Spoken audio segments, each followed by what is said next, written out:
पर भी आऊंगा दत्ता जी, उस पर भी आऊंगा, क्योंकि पिछले 2 चुनाव से बंपर वोटिंग बंगाल में हो रही है। तो इस बार की बंपर वोटिंग के मायने क्या हैं? क्या ये सत्ता परिवर्तन के लिए है या जीत के चौके के लिए है? ये भी एक सवाल है। लेकिन नफीस भाई, आप कुछ कहना चाह रहे थे, वो कहिए, उसमें एक चीज और ऐड कर देता हूं। तो क्या ये मुस्लिम वोट बैंक की ही लड़ाई है और ये खिसकता हुआ दिख रहा है, जिसलिए मुर्शिदाबाद में इतना बवाल हो गया? सर देखिए, मुर्शिदाबाद में बीजेपी नेता को इस तरीके से दौड़ा दौड़ा कर पीटना और हुमायूं कबीर पर हुए हमले का हम भारी तरीके से विरोध करते हैं। इलेक्शन इस तरीके से नहीं की जाती है। और मेरा सवाल यह है कि इस वक्त पश्चिम बंगाल की police election commission of India के अंडर है और पूरे पश्चिम बंगाल में 2,40,000 जवान उतरे हुए हैं। इसके बावजूद भी अगर इस तरीके से हमला होता है तो अमित शाह जी और पूरा गृह मंत्रालय को इस पर जवाबदेही देनी चाहिए। इस तरीके से इलेक्शन नहीं होनी चाहिए। अगर लोगों के अंदर खौफ का माहौल होगा, डर का माहौल होगा, तो वो अपने पसंदीदा कैंडिडेट को वोट नहीं कर सकेंगे। अगर आप बीजेपी को पसंद नहीं करते तो मत कीजिए वोट, टीएमसी को पसंद नहीं करते उनको मत कीजिए वोट। लेकिन इस तरीके से हिंसा करना, चुनाव का ध्रुवीकरण करना, ये ना देश हित में है ना संविधान हित में है। तो आप लोग ध्रुवीकरण नहीं कर रहे? बात है कांग्रेस, नफीस भाई, आप लोग ध्रुवीकरण नहीं कर रहे? मुस्लिम इलाकों में चुनाव लड़ रही है, मैं पूछ रहा हूं, आप लोग ध्रुवीकरण कर रहे हैं कि नहीं? सर हम क्या कर रहे हैं? हम मुर्शिदाबाद में 8 से 10 सीटों पर चुनाव लड़ रहे हैं। हमारा मुद्दा वहां नहीं, कितनी सीट पर लड़ रहे हैं ये मुद्दा नहीं है भाई। कितनी सीट पर लड़ रहे हैं नफीस, ये मुद्दा नहीं है। मुद्दा ये है कि आप लोग ध्रुवीकरण कर रहे हैं कि नहीं? आप लोग ये वोट बैंक वाली पॉलिटिक्स कर रहे हैं कि नहीं? सर हमने कौन ऐसा बयान दिया जिससे डिवाइड एंड रूल पॉलिटिक्स? आपने बाबरी वाले मुद्दे को हवा दे दी। जो आदमी बाबरी मस्जिद बनवा रहा है उसके साथ जाकर मंच साझा कर, ये बाद में भले आपने गठबंधन तोड़ दिया, लेकिन आप किसके साथ खड़े हैं ये तो दिखाया ना आपने। सर देखिए, इस देश में कोई भी राम मंदिर बनाए या बाबरी मस्जिद बनाए, उसका अपना संवैधानिक अधिकार है। अरे सुनिए ना नफीस भाई, ये राम मंदिर, बाबरी मस्जिद का मुद्दा नहीं है भाई। मस्जिद बनाइए ना, 10 और मस्जिद बना लीजिए। मस्जिद बनाने के लिए किसी ने मना किया है क्या?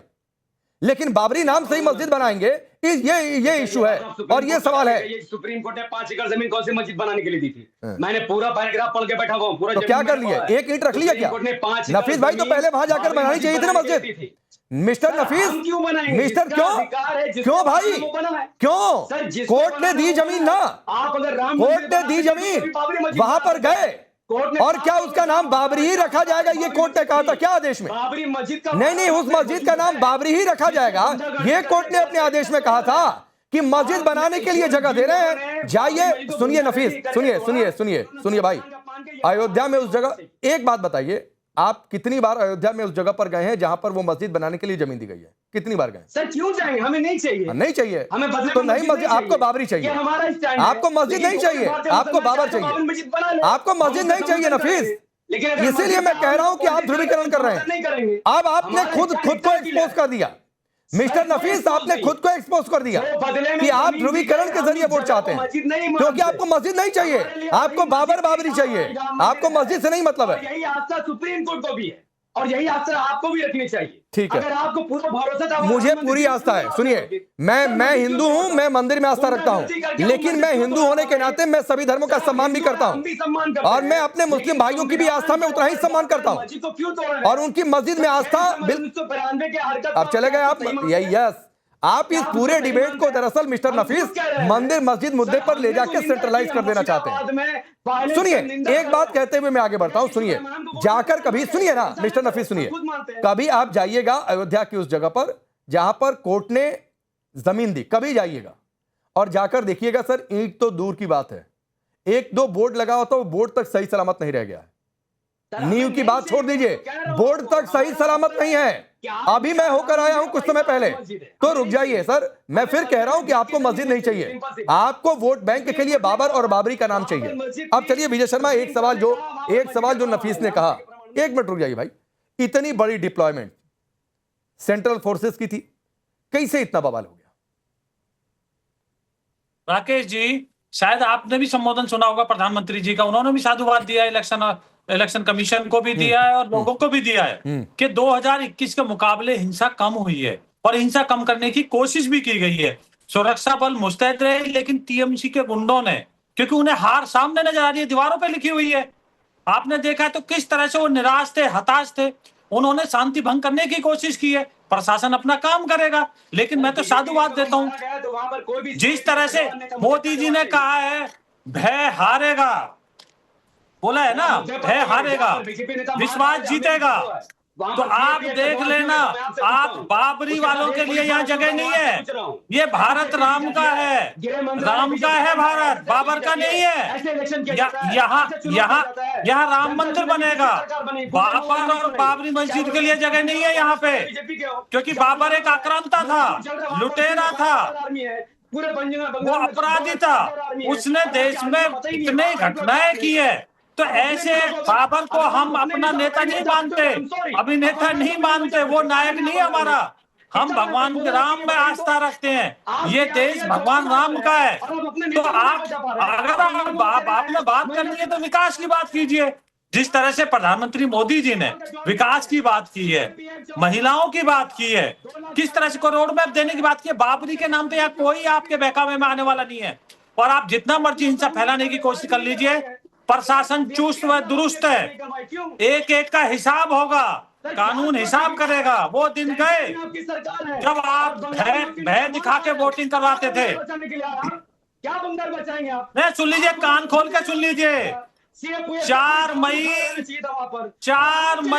घुसपैठियों की शामत आई, 4 मई रोहिंग्याओं की शामत आई। रोहिंग्याओं को और घुसपैठियों को वापस जाना पड़ेगा, हम संसाधनों पे डाका नहीं मारने देंगे। ठीक है, आप जो मर्जी कर लीजिए, ठीक है, आप जितना मर्जी कर लीजिए, हम घुसपैठियों को नहीं अब देने ठीक है। देंगे। जगदीश जी, आपकी पार्टी के जो नेता हैं अधीर रंजन, उन्होंने भी कहा कि नहीं, इस बार तो व्यवस्था बहुत शानदार है, सेंट्रल फोर्सेज और बहुत सारी चीजें सुधरी हैं।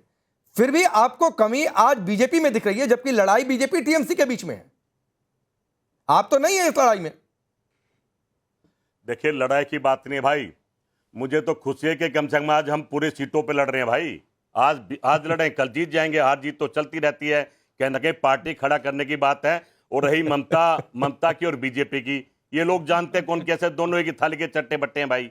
ये दोनों एक थाली के चट्टे पे, दोनों ही गुंडे आज के टाइम में, तो किसी को शरीफ नहीं कह सकते। अच्छा। जब 2 लाख फौज बुला ली, सारे अफसर हटा दिए, तो बीजेपी तो ये अधीर रंजन चौधरी को नहीं समझाया आपने? 15 दिन से वहां बैठा ही है। अरे आपकी पार्टी के नेता जो बंगाल में करीब, मैं मानता हूं कि शायद सबसे बड़े चेहरे हैं, वो कह रहे हैं कि नहीं ठीक है भाई, व्यवस्था बहुत शानदार है, और आप कह रहे हैं कि नहीं, व्यवस्था नहीं ठीक है।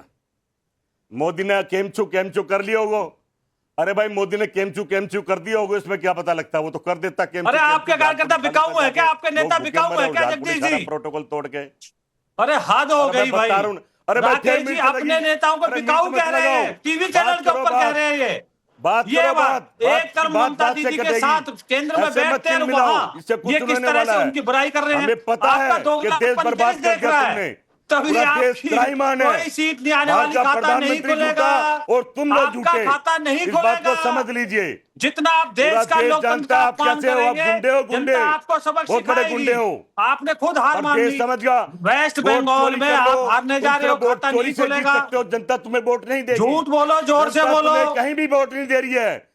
मध्य प्रदेश, हरियाणा, दिल्ली, राजस्थान, बिहार, सब चोरी की वोट। जनता जनार्दन का आशीर्वाद हमारे साथ बना हुआ है। मैं एक बात नहीं समझ पा रहा हूँ। अरे जगदीश जी सुनिए ना सर, सुनिए एक मिनट विजय जी, मैं एक बात दत्ता साहब नहीं समझ पा रहा हूँ। अपमान करते हैं। हाँ ठीक है, मैं एक बात दत्ता साहब नहीं समझ पा रहा हूँ। मैं कांग्रेस से सवाल कुछ और पूछ रहा हूँ, ये जवाब कुछ और दे रहे हैं। इन्हें अधीर रंजन चौधरी पर भरोसा नहीं है। जगदीश जी की बातों से यही लग रहा है कि अधीर रंजन चौधरी तो बीजेपी से मिले हुए हैं। अधीर रंजन चौधरी जो है वो कांग्रेस के किसी जमाने में बहुत वरिष्ठ नेता रहे हैं, बंगाल के अध्यक्ष भी रहे हैं। तो अधीर रंजन चौधरी जी जो बात कह रहे हैं, मैं उसको ऑफिशियल वर्जन मानूंगा कांग्रेस पार्टी का। श्रीमान राहुल जी जब कैंपेन करने गए थे इस बार, तो उस दौरान भी वो अधीर रंजन चौधरी जी के साथ भी मुलाकात किए, सारी चीजें हुई है, तो वो ऑफिशियल वर्जन माना जाएगा, ना कि यहाँ चैनल के डिबेट पे बैठ के कोई कार्यकर्ता अगर कुछ बोले तो मैं उसको सार्वजनिक नहीं मानता। हाँ, ये जरूर है कि पुख्ता इंतजाम हुआ है और बहुत कठोर इंतजाम हुआ है, जिसके चलते केवल इस तरह की छिटपुट घटनाएं इस बार दिखाई दी है। आप याद कीजिएगा 2021 का चुनाव, शीतलकुची, कुचबिहार, मालदा, दिनाजपुर, मुर्शिदाबाद, सारे जगहों पे रक्तपात मचा था। शीतलकुची में तो फायरिंग तक हो गई थी, लोगों की मौत हो गई थी, और ममता दीदी ने बाकायदा फोन करके वहां के एसपी को धमकाया था कि 5 दिन पड़े तो के देखे नहीं वो, यानी कि 5 दिन बाद तुझे देख लूंगी मैं। तो इस तरह की चीजें तो हुआ है पिछले बार लोकसभा चुनाव के दौरान भी इतना वायलेंस हुआ है जिसके चलते पलायन बाकायदा हुआ है, केवल भाजपा के कार्यकर्ताओं का नहीं, वाम फ्रंट के कांग्रेस के कार्यकर्ताओं का भी पलायन हुआ है, दूसरे प्रदेशों में जाके शरण लिए हैं। सवाल यहाँ पे ये है कि आखिर अगर टीएमसी अगर इतनी मजबूत है और वो अगर एक तरफा जीत अगर हो रहा है, 200 से ऊपर सीटें अगर जीत रही है, तो सबके साथ इस तरह की भिड़ंत क्यों हो रही है? भाजपा के प्रत्याशी के साथ मारकाट, फिर वो आपके हुमायूं कबीर के साथ मारकाट, कुछ जगहों पे कांग्रेस के कार्यकर्ताओं को दौड़ा ही है आज। तो सबके साथ ऐसा क्यों? ये तभी होता है जब एक पार्टी को, एक व्यक्ति को लगता है कि आप तो केला धराशायी हो रहा है। इस बार जो होगा वो आशोल परिवर्तन होगा। नहीं, लेकिन एक बात है, मैं एक बात है, एक तो अवधेश जी, बंगाल चुनाव में हिंसा कोई बड़ी बात, कोई नई बात नहीं है, ना कोई बड़ी बात है। तो क्या हिंसा का मतलब हम मान ही लें कि टीएमसी को डर लग रहा है इसलिए हिंसा हो रही है? मैं कम से कम नहीं मानता हूं, क्योंकि हर चुनाव में करीब करीब ये हिंसा हो ही रही है।